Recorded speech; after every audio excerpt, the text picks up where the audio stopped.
led Asha to a point in its journey where it is now serving 400,000 people in 50 slums in the city through its internationally acclaimed model of urban development, as well as working in the areas of health, empowerment and environment improvement.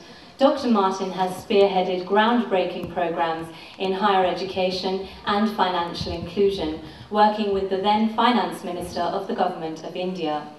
A seasoned international speaker, Dr. Martin has over the years spoken at the US House of Representatives and the British House of Commons, as well as prestigious universities such as Harvard, Cambridge, and most recently, Melbourne.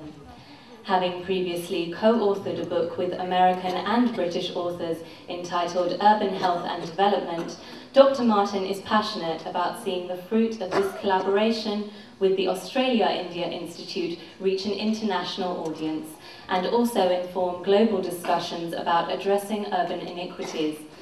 Since higher education has been on the Asha agenda, Dr. Martin has been very keen to see the ever-growing number of Asha children in universities scaled up, and is delighted that through this flagship program, our capacity to increase our current number of 400 will be greatly enlarged.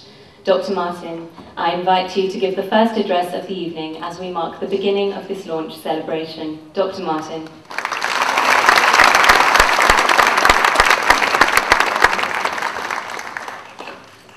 Honourable Minister for Human Resource Development and Communications and IT, Government of India, Shri Kapil Sibal, the Honourable Alex Chernoff, His Excellency Mr. Peter Verghese, Professor Dinesh Singh, Professor Susan Elliott, guests from Australia-India Institute, Nossal Institute and the University of Melbourne, respected chairmen and other board members of Asha, our distinguished guests, esteemed members of our audience, and dear children.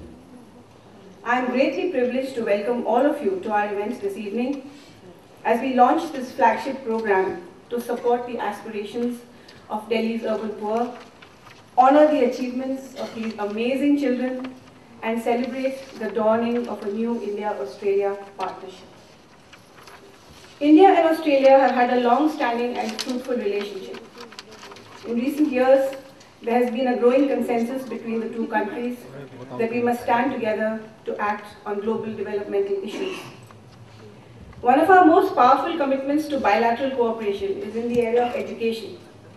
In 2010, the Honourable Minister for Human Resource Development, Shri Kapil Sibal, and the then Deputy Prime Minister, the Honourable Julia Gillard, affirmed their pledge to expand collaboration in education, training and research.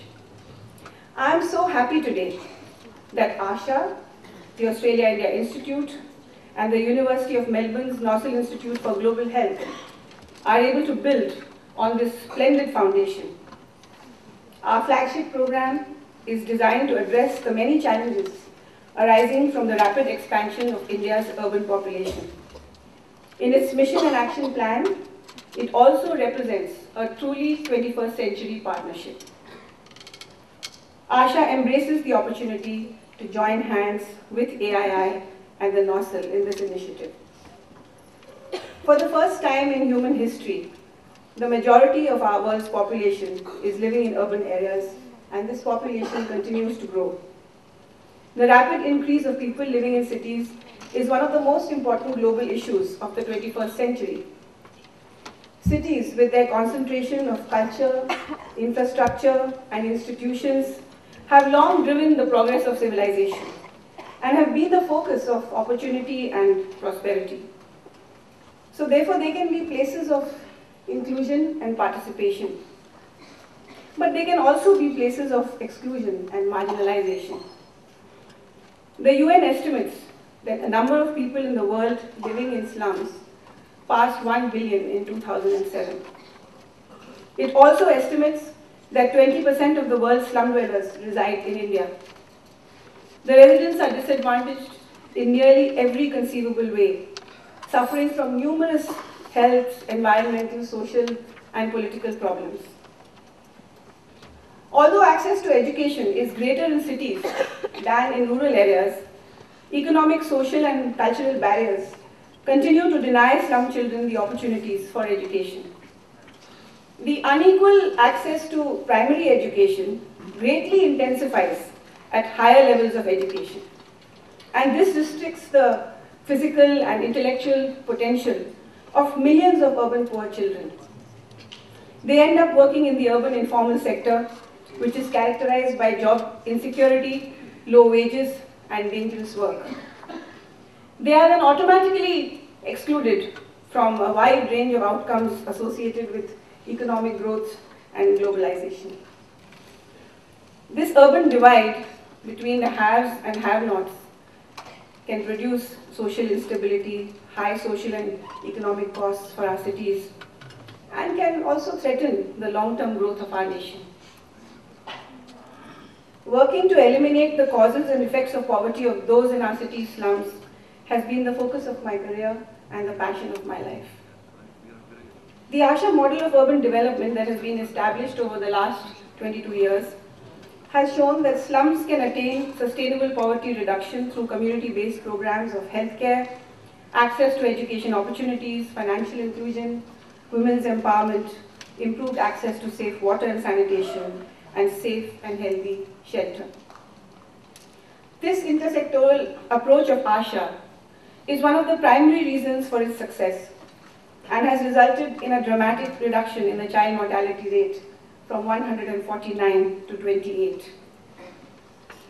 Another important aspect is that Asha acknowledges that in order for a community to develop, it must first function like a community. Few urban poor settings in the world are homogeneous. In most, the residents clash over a lack of resources and cultural differences. But by community activism and empowerment, you can instill a shared sense of purpose and community ownership. This is what we have done in Asha slums. And this is something that Asha can offer both the developing and the developed world in a sort of reverse development, if you like. This idea that community values and social functionality can inspire new solutions to modern problems is a standout feature of 21st century partnerships, like the one we are building here today. Future development will not just be the one-way transfer of aid from the developed world to the poorer nations. It will be about mutual exchange and understanding, the sharing of knowledge and ideas.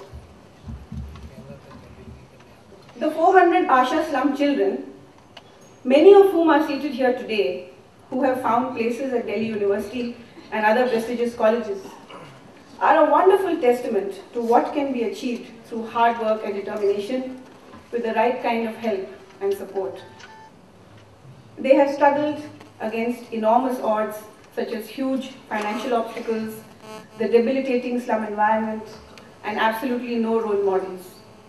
Most of them are the first in their families, their entire villages or slum communities, to go to university. I am happy to let you know that this flagship program will, among other things, support a scale-up of Asha's higher education program, which aims to send 5,000 slum children to university in the next 5 years.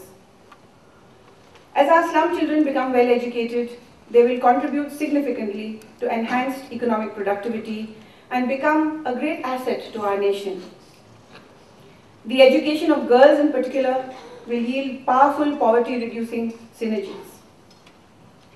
In addition, Asha, Australia-India Institute and the Nossel Institute will initiate an integrated program of research on effective models of reducing urban inequities.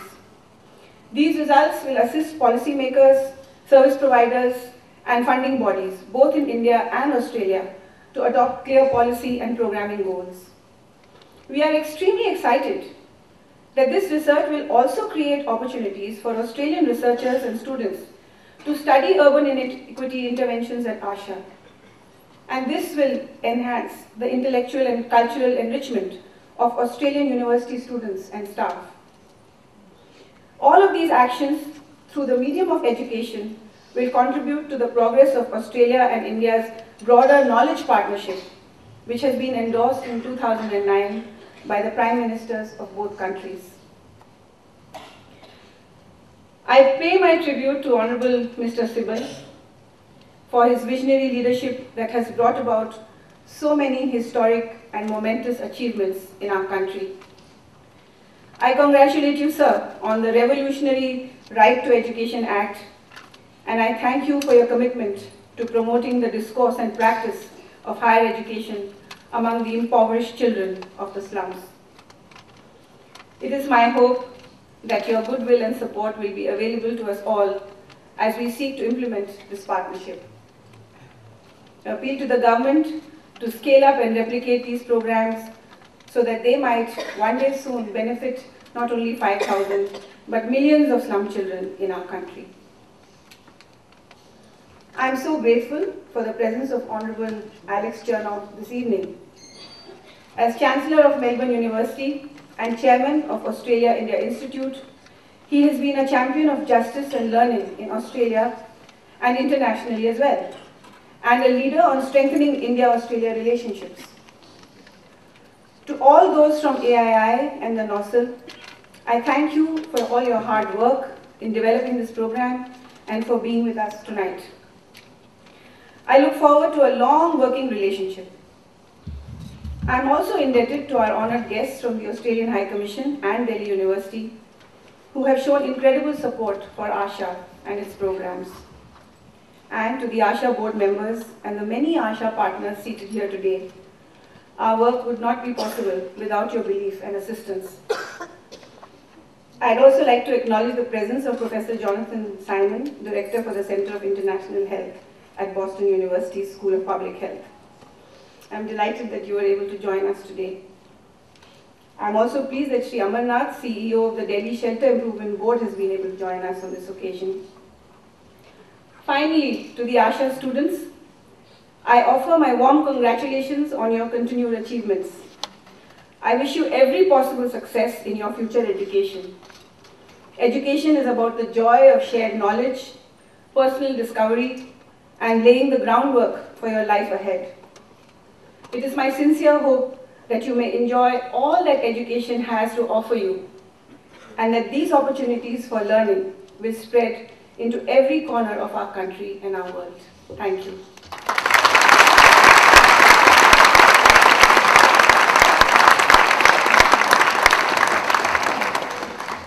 Thank you, Dr. Martin.